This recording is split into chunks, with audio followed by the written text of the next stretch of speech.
ElectraCast. Some of the items that I would write in the National Enquirer would get picked up by other radio stations. One day I'm driving in my car and I hear Rick Dees reading this story out of the paper. And I'm thinking, that's not what I wrote. I already embellished from 3 fire trucks to 6. He's now at 26 fire trucks. Welcome to Unapologetically Fab, where we take you on a journey of discovery as we collectively explore how to stay fab. and live this life by our own design without apologies. I'm Stefany Baclaan. And I'm Eden Alpert. Thank you for joining our show today, our episode of Unapologetically Fab, where we're going to talk about discovery. And discovery is a process, entering a sacred space of an uncomfortable struggle between identity and our unconscious souls. That sounds really deep right now, right? Like we just got too deep for this show. What's up? What's up, E-Dog? It's been a rough week. A lot of shots. We're both on a cleanse this week I'm on it for 10 days. I'm on it for only 5. But, it was a rough birthday week. It was a lot of parties, a lot of work at Vibrato, a lot of not sleeping. I don't sleep well, so that's probably my worst thing. I have like insomnia, and then I get addicted to something on TV, and then Brian yells at me. Oh, really? I'm like a 9-10 hour. I need to sleep. I'm a sleeper. Not me. I don't nap though. I go to bed at like 9. Oh, I don't. That's just not even in my makeup. I think I was up till 2 a.m. You live this life. So today, I guess we're going to talk about discovery. What's our discovery today? What's our discovery? Well, what do you mean, what's our discovery? Our discovery is we're unapologetically fab, and that's what it's always about. And how do we discover that unapologetically fabulousness? What made you unapologetic this week?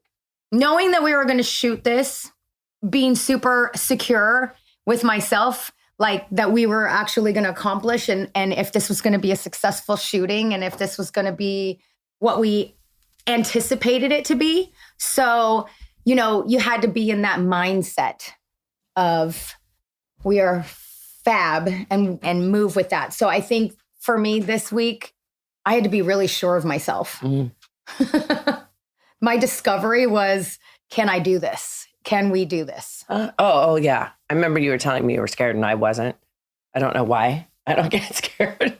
And I don't think I was feeling totally unapologetic. I think I was feeling a little guilty this week for doing too much and making myself really tired. But then I always come back to, you know what, I am pretty fab. And we are doing this and I'm not worried about it. Like I talked to you about in another episode, that I stay in the moment. I can't beat myself up for stuff. And we're here and we're doing it and it's happening. We have fabulous guests here today. Yes, it's happening. Actually, let's bring our guest in today. One of the most distinctive voices in radio. Serves up more Hollywood dish than Wolfgang Puck. Woo, woo, woo. Lisa Stanley we have with us today. Yay. I'm going to serve the dish all right. Serve us some dishes. Hi, guys. Hi. Host of KRX 101. Hi, nice to have you here today. Thank you for having me, because I fit right in with unapologetic and fab. Yes, that's exactly 100%. That's exactly what we want to discover. Actually, more so me to discover, because you two are friends. So for a long time. How long have you guys been friends? 120 years. Oh my God, fucking God. So crazy, because we're all like 25. You forgot to mention her distinctive laugh. She has a laugh, you have a laugh. I got the 2 best laughs right in front of me. I met you just the other night, actually. You did? And we were all drinking and having the best time. I know, I'm on this on a Tuesday night.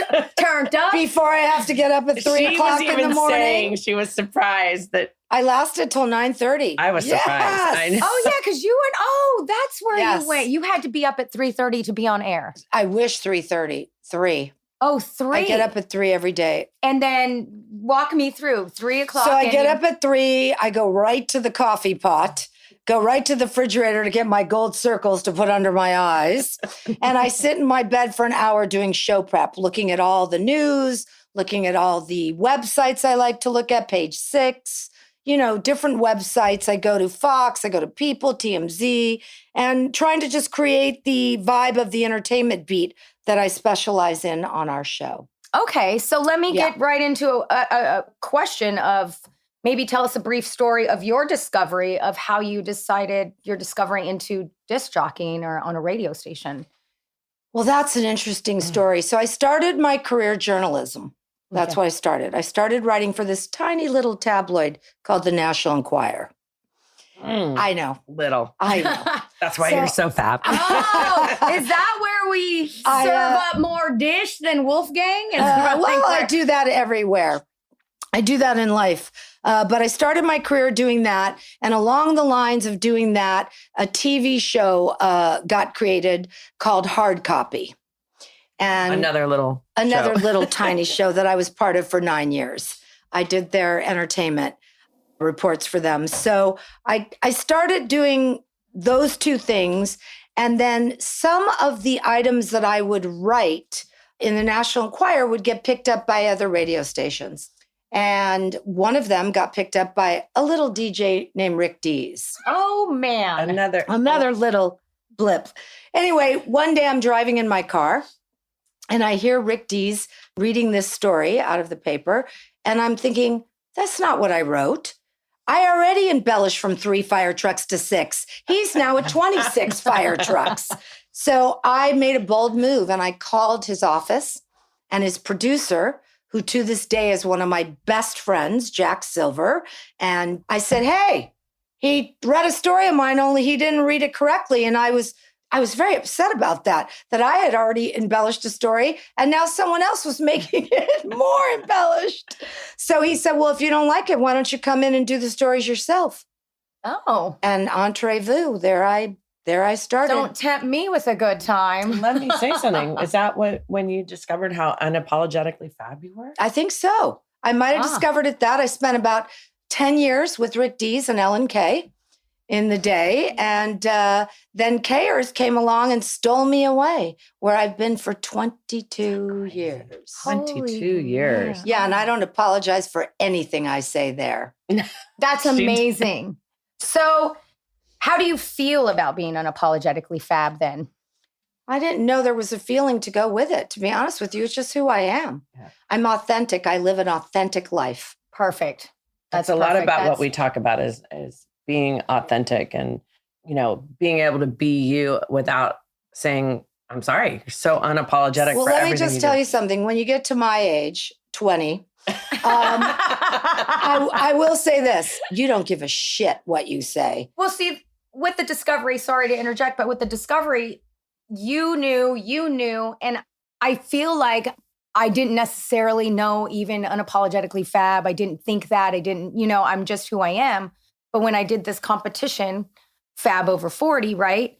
I had to promote myself and had to be fabulous. You have to question, do you feel that? So I necessarily wasn't just that. I actually had to ask myself these questions, So being around all these strong, powerful women that I have had the pleasure of meeting you and Eden and just the people that are in my life, I have now observed more so of you're fucking fabulous, and it is a feeling though, because you have to be sure of that feeling first. Or you could fake it till you make it. I always say fake it till you make it. We live Walk in the Hollywood. room as if. Walk in the room as if. But and that's it'll not flow. what we want to portray. We want everybody to absolutely be Authentic.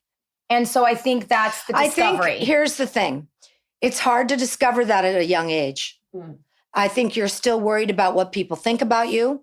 You're still worried about where you're going in your life and how it will affect you if you are your authentic self.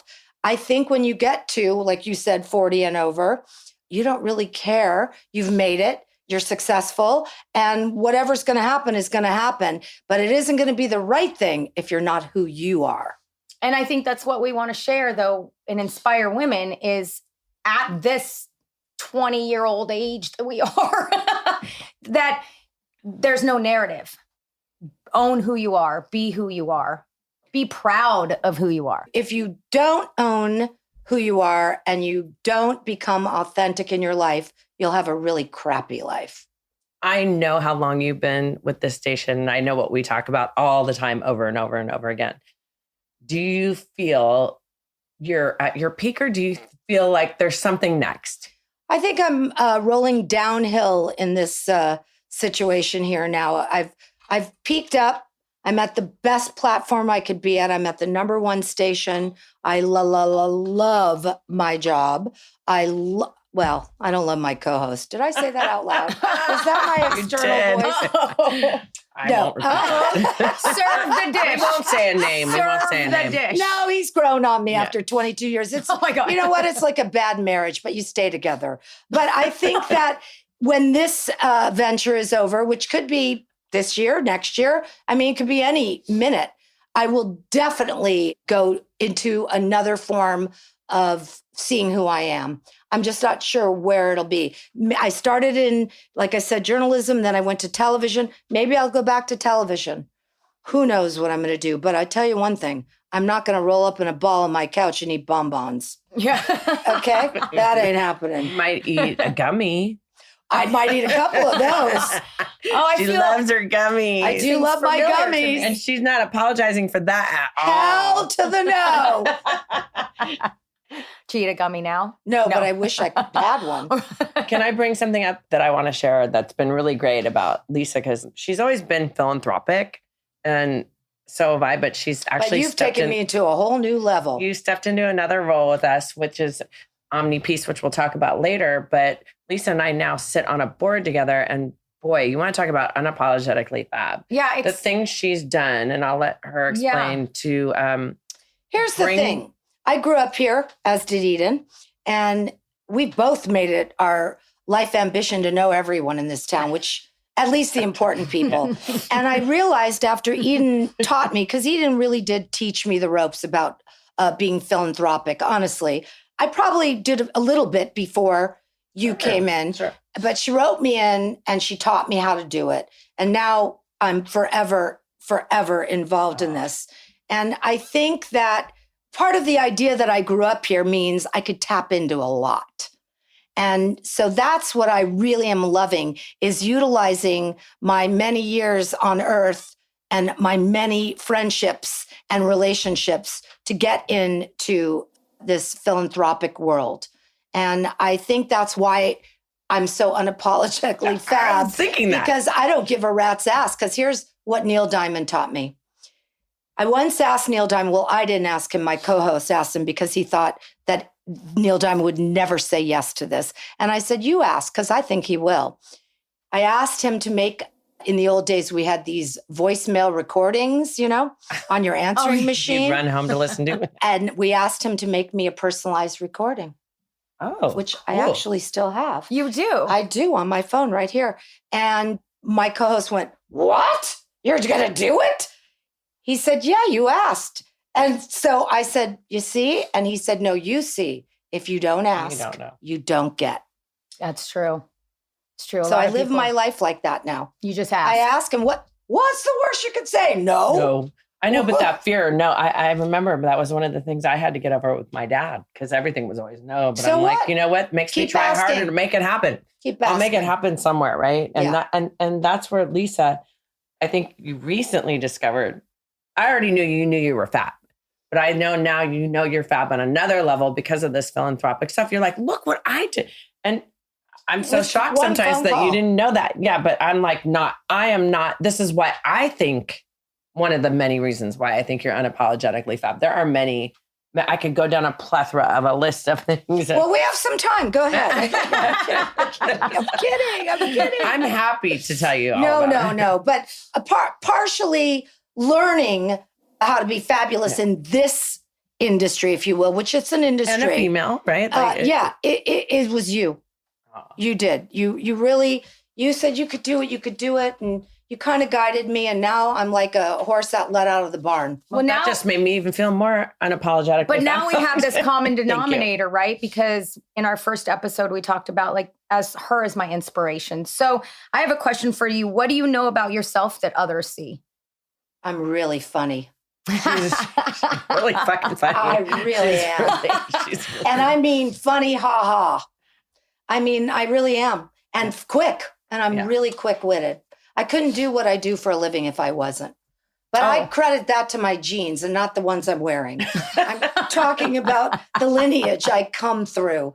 I come from Hollywood royalty, where my grandparents and my father were comedy writers, created comedy. And I learned to be funny and I learned to laugh and have a good time. Oh, I like. So I think I probably was unapologetically fab from the time I was like 6 years old. I had the I don't give a shit attitude since I was little. So then I'm going to bring you to the next question. This self-awareness, has it made you more empathetic and authentic? I'm very empathetic, that's for sure. Okay. Very empathetic. Sometimes I can't even go into a grocery store if I see somebody who's much needier than me standing there. I cry. I think, how are they going to sleep at night? Where are they sleeping? I'm extremely, to a point where I was thinking I should call my therapist and say, how do I get over this? Because honestly, it's hard. I'm sympathetic. I'm empathetic. I don't know, though, that I was all those things growing up. I think those were learned. I mean, it's the discovery of who we've become. I think it's more how I want people to be with me. And opposite of how your mom is. Correct. Like, this is something we talked about on another show, is our moms are very similar. Yes. Lisa and I. So the only yours is gone and mine's still here. Oh my gosh. Did I say that out loud? If we could have only had a close-up of that look on her face, I'm sorry. That said everything for me. My dad passed away, God rest his soul, about a year ago. And he was my best friend. And someone asked me, oh, are you an orphan now? I said, I have terrible news. She's still alive. And if I could only tell you what she said to me the other night. But I was relieved when my mom was no longer yes, here. That will so be we me. have the same. I know that's sad to say. Well, there's so many things I want to know, right? Ooh, we can't just cover right now. Well, my mom is an undiagnosed, she won't be listening to this, so I don't care what I say. She's undiagnosed bipolar borderline personality disorder with maybe a little schizophrenia. Maybe. I'm not really sure. My Just nieces to are name a studying. few. Well, one of my nieces is studying clinical psychology, and this is what she tells me. That's a lot. And so some days my mother will come out with a British accent and be the most wonderful human that ever lived. And the next day she'll come out with her Bronx, New York, and beat the shit out of you. So I don't know. What does that say? I mean, I don't know what that says. Sometimes I come out with my British accent too. Well, you also come out with the hood. Wait, She's like, I'm going to go the hood on you. I woke up in Mexico. I was on vacation recently and I came downstairs and I was like, hello, Mom. Okay, that's different. I stayed there all day. All Yeah. day. She was like, you need to stop. But I'm not diagnosing myself with anything. Well, she hasn't been diagnosed. I'm diagnosed. My mom should have been diagnosed, and she was Mommy Dearest. Oh, yeah, my You've mom ever seen too. that movie?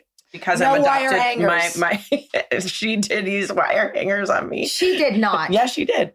But that was that era. Our era was raised, and I think yours too, maybe. Although I didn't getting our live with asses my kicked. mom, my dad had custody. So Oh, when I they see. got divorced, which was very long time ago, which was unheard of to give the father. Yeah.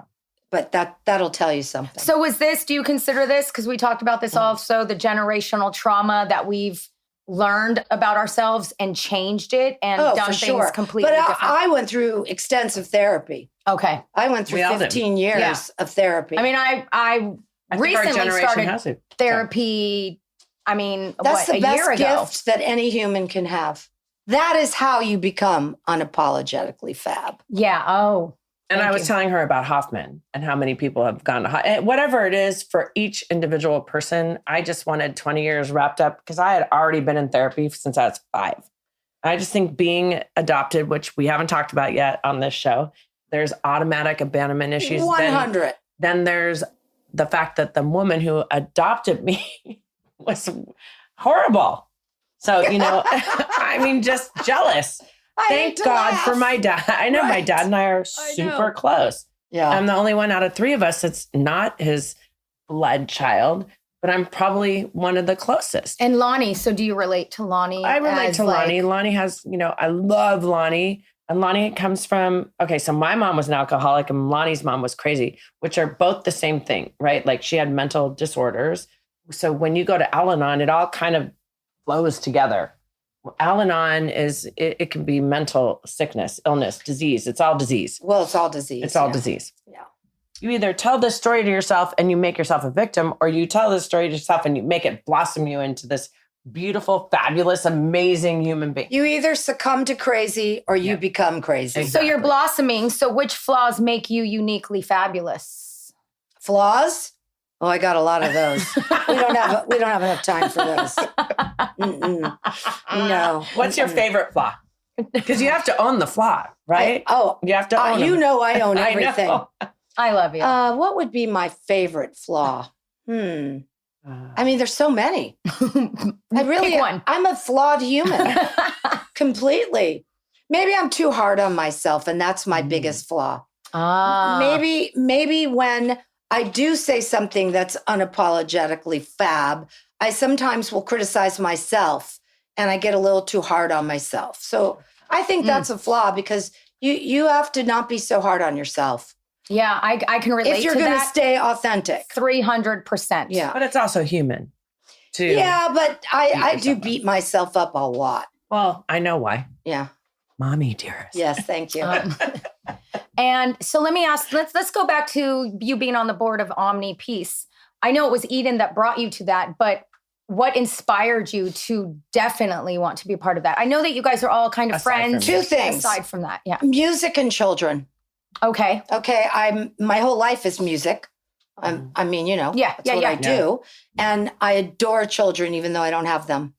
Okay. So in any capacity that I can help someone who has less than me, I will go to the ends of the earth to do if I can. And then throw in children who have tons less than we do here from another country.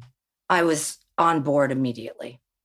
And so how do you inspire others? Well, hopefully by what I do. Hopefully my actions, because talk is cheap. Yeah. But I'm doing everything that I say.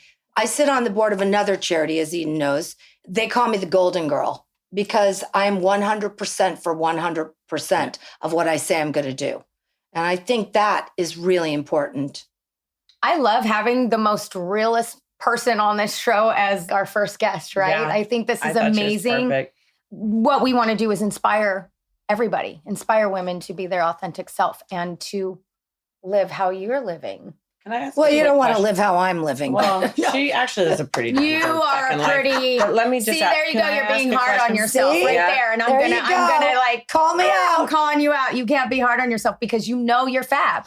And you know the things that you do. So sometimes you regress back into maybe not. I'm going to ask a question that has to do with dating because you've dated, you're single. I was married. Are we both right. She was dating married now? No, we're not dating.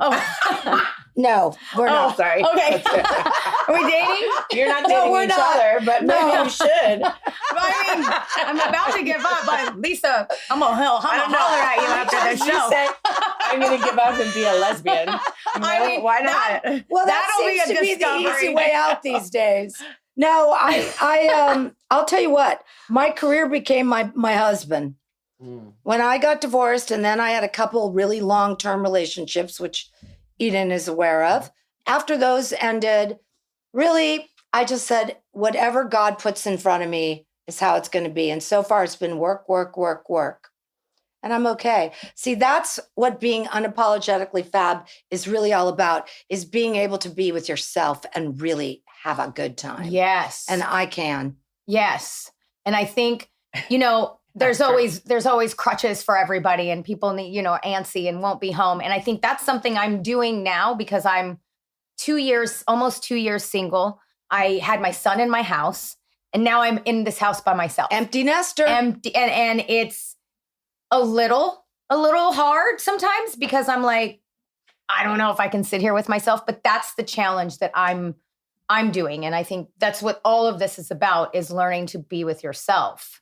Yeah, but I got to be with myself 24/7. It's not really all that it's cracked up to be. Oh my God. But you're around people all the time. I mean, she's at a dinner or she's cooking dinner or she's somewhere. It is true. Her posts are very similar to mine. People are like, I don't know how you do it. I'm like, well, sometimes that's not really what's going on. It's 2 days later that I posted that. Right. It looks like I'm out every night. That's the problem with social media that can really screw you up. Looking like you're just out. Well, what you see on social media is not necessarily what's really happening. That's really of true. Of course. Yes. If you're real about it. If you're authentic. And if you like filters like I do, you know. You're damn good at those filters. You're really good at those filters. Well, you know, some days I don't like to wear makeup, and then I have to filter the makeup in. Well, you always look really good. Well, thank you. We're taking her to an eye doctor immediately. We've covered a lot. I think one of the major questions we asked each other is, what does living in gratitude mean to you?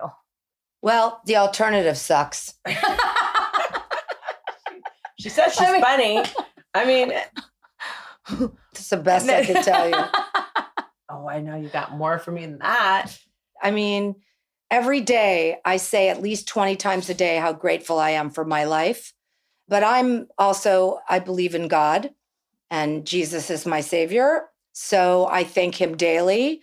I am beyond grateful for every single thing, even the bad shit, because that bad shit has led me to the good stuff. There's always a silver lining. Always. I think that's like a common denominator of gratitude. Well, too. if it is, if you're being authentic. Yeah, 100%. Because, you know, I'm just beyond grateful for my life. I say it at least 10 times a day. I'm not kidding you. I'll be driving in the car here going, look at this. I'm driving in a fancy car to a fancy house. Is it still the loaner? No, I got my car back, but that was fancy too. I just am very grateful. And here's the thing. I'm grateful because I manifested this life. I made 100%. It all happen. I had help from the man upstairs, from people along the way, but I did this. I put me where I am today. Boom, and that's what makes you that mic drop. And I mean, I guess that's mic drop. We're going to wrap this up right there.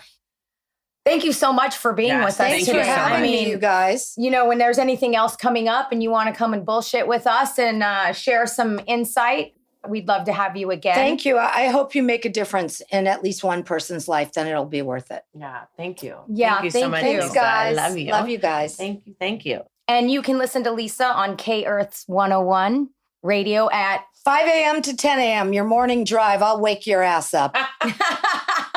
Yes. Thank you for listening today. Please join us again on our next episode as we bring in founder of Omni Peace, who builds schools and provides free music education for at-risk youth in Africa, Mary Finaro. And I would like to end with this quote: UF is getting us to where we are today, to owning who you are and being proud. We are here to mirror each other and support each other by acknowledging no matter how you got here, you got here. Thank you for listening. You've been listening to Unapologetically Fab, a production of ElectraCast Media. I'm your host and producer, Stefany Baclaan. And I'm Eden Alpert, co-host and producer. Our executive producers are Mark Netter and Peter Rafelson. And our sound engineer is Chris Sousa. If you like our show, which I hope you do, please rate and review us wherever you listen to podcasts.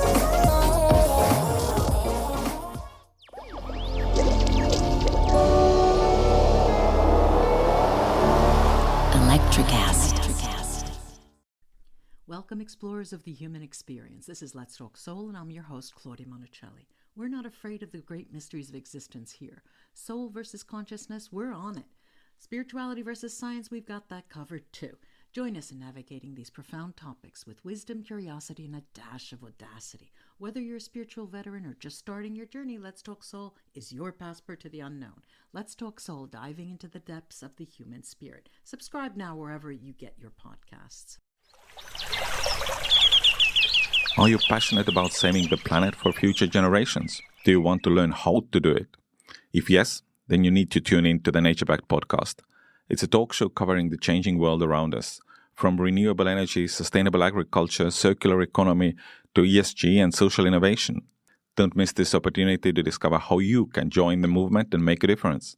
Subscribe to the ElectraCast Podcast today on your favorite platform and get ready to be amazed.